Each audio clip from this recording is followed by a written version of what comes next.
Borewell rig உரிமையாளர்களுக்கு வணக்கம். நம்முடைய கணக்கு வழக்கு பார்ப்பதை எளிமையாக்க உருவாக்கியிருக்கிறோம் புதிய rig app, borewell billing and accounting software. இதில் நம்மளோட பாயிண்ட்ஸில் என்ட்ரு பண்ணுறதன் மூலமாக நமக்கு தேவையான diesel report, agent report, vendor report, vehicle and RPM report and employee salary and attendance போன்ற எல்லா ரிப்போர்ட்ஸ்களையும் உடனே கிடைக்கும். யார் யாருக்கு எவ்வளவு கொடுக்கல் வாங்கல் இருக்குன்னு உடனே பார்த்துக்கலாம் மற்றும் பிடிஎஃபாகவும் அதை ஜென்ரேட் பண்ணிக்கலாம். Rig app software 2.3 how to add a fuel. நம்ம ஆல்ரெடி 2 வீடியோவில் எப்படி பில் ஆட் பண்ணுறது, அதுக்கோட ஸ்டெப் ரேட் எப்படி ஆட் பண்ணுறதுலாம் பார்த்தோம். இப்போ நம்ம எப்படி ஃபியூவல் காஸ்ட் ஆட் பண்ணுறோம், டீசல் எப்படி ஆட் பண்ணுறோம் அப்படிங்கிறது பார்க்க போகிறோம். ஸோ ஃபியூவல் செக்ஷனில் போனீங்கன்னா நம்ம ஆல்ரெடி ஆட் பண்ண ஃபியூவல்ஸ் எல்லாம் லிஸ்ட் ஆகிட்டுருக்கு. நம்ம புதுசாக ஒரு ஃபியூவல் ஆட் பண்ணலாம். ஸோ நம்ம ஃபஸ்ட்டு வெஹிக்கிள் செலக்ட் பண்ணோம். வெஹிக்கிள் செலக்ட் பண்ணதுக்கப்புறம் ஆட்டோமேட்டிக்காக வெஹிக்கிளோட கான்ஃபிகர் பண்ணியிருக்க டிரைவர் ப்ரீவியஸ் பில் நம்பர்லேருந்து நெக்ஸ்ட் பில் நம்பர் ஆட்டோமேட்டிக்காக ஜென்ரேட் ஆயிரும். என்றைக்கு அந்த டீசல் அடித்தோங்கிற டேட்டை செலக்ட் பண்ணிவிட்டு அதை ட்ரான்சாக்ஷன் டேட்டை செலக்ட் பண்ணிக்கிறோம். எந்த பங்க்கில் எவ்வளோ லிட்டர் அடித்தோங்கிறத ஆட் பண்ணலாம். நம்ம இப்போ 1000 லிட்டர் அடிக்கிறோன்னா 1000 லிட்டர்னு சொல்லிட்டு அதோட காஸ்ட் ஆட் பண்ணோம்னா டோட்டல் ஆட்டோமேட்டிக்காக கால்குலேட் ஆயிரும்.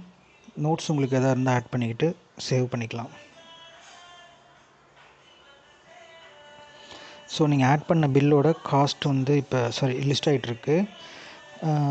இப்போ இது நம்ம கம்பெனி ஃபியூவல். இப்போ ஏஜென்ட் ஃபியூவல் அடிக்கிறாருன்னா அதை எப்படி என்ட்ரு பண்ணுறங்கிறத அதே மெத்தடில் பார்க்குறோம். ஸோ வெஹிக்கிளை செலக்ட் பண்ணிவிட்டு எவ்வளோ ட்ரான்சாக்ஷன் டேட் செலக்ட் பண்ணிட்டு இங்கே ஏஜென்ட் ஃபியூவல்னு இருக்கும். ஸோ எந்த ஏஜென்ட்டை செலக்ட் பண்ணுறோமோ இப்போ ஏஜென்ட்டு டீசல்னு சொல்லிட்டு பங்கை செலக்ட் பண்ணிக்கிறோம். இது நம்ம டிஃபால்ட்டாக ஒரு பங்கை நம்ம ஃபேக்காக க்ரியேட் பண்ணியிருக்கோம். ஏன்னா யார் ஏஜென்ட்டோட பங்க்கெலாம் நம்ம ட்ராக் பண்ண போகிறது கிடையாது. ஸோ அவங்க எவ்வளோ அடிச்சிருக்காங்க இன்ஃபர்மேஷன் மட்டும் தேவை. ஸோ அதோட டீட்டெயில்ஸ்லாம் என்ட்ரு பண்ணி சேவ் பண்ணிக்கிறோம். இப்போ பார்த்தீங்கன்னா டீசலுங்கிற செக்ஷனில் பங்குக்கு பதிலாக எந்த ஏஜென்ட் அடித்தார் அப்படிங்கிற நேம் இருக்குது. அதோட டோட்டல் காஸ்ட் 500 லிட்டர் அண்ட் அதோட காஸ்ட்டு எல்லாம் நமக்கு இருக்குது.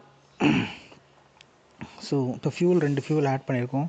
இப்போ நம்ம ரிப்போர்ட்ஸில் போயிட்டு ஃபியூவல் சம்மரின்னு சொல்லிட்டு ஒரு சம்மரி இருக்குது, ரிப்போர்ட் இருக்குது. இந்த ரிப்போர்ட்டில் போனீங்கன்னா நம்ம இது கம்பெனி ஃபியூவல். ஸோ நம்ம எந்த பங்க்கில் எவ்வளோ அடிச்சிருக்கோங்கிற இன்ஃபர்மேஷன், எவ்வளோ பில் அமௌண்ட் ஆகிருக்கு, எவ்வளோ நம்ம அவங்களுக்கு பே பண்ணியிருக்கிறோங்கிற டீட்டெயில்ஸ் எல்லாமே இருக்கும். அதோட இன்ஃபர்மேஷன், எத்தனை பில்லு, அதோட கொடுக்கல் வாங்கல் செலவு, அதோட இதெல்லாம் இருக்கும். அதே மெத்தடில் ஏஜென்ட்டோட அவங்க எவ்வளோ அடிச்சிருக்காங்க அப்படிங்கிறத பார்க்கணுன்னாலும் ஏஜென்ட் ஃபியூவலுங்கிற அந்த டாகல் செலக்ட் பண்ணிவிட்டு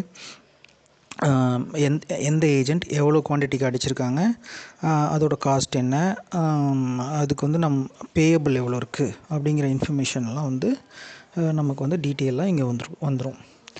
ஸோ இதுதான் எப்படி ஒரு ஃபியூவல் நம்ம என்ட்ரி பண்ணுறங்கிறத இங்கே காமிக்கிறோம். தேங்க்யூ.